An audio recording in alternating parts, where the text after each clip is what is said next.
Nagsisimula ka pa lang sa negosyo, dami mo ng arte.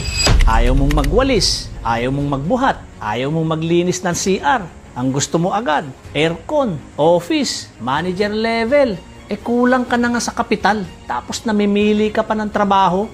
Kung talagang gusto mong umasenso, magbanat ka ng buto. Hindi yung konting dumi, arte ka na. Konting pawis lang, reklamo ka na.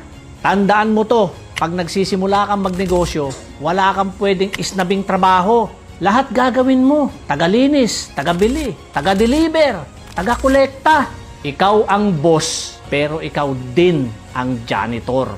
At hindi nakakahiya yun. Ang nakakahiya, yung gusto mong yumaman, pero ayaw mong marumihan yung kamay mo. Huwag mo munang unahin yung image mo. Huwag mo munang isipin kung anong sasabihin ng ibang tao. Wala naman silang ambag sa puhunan mo, di ba?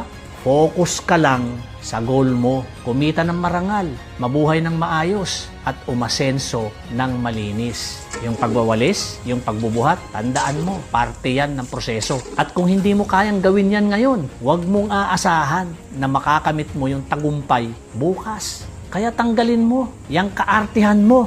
Dahil sa negosyo, hindi porma ang puhunan, kundi sipag at tiyaga.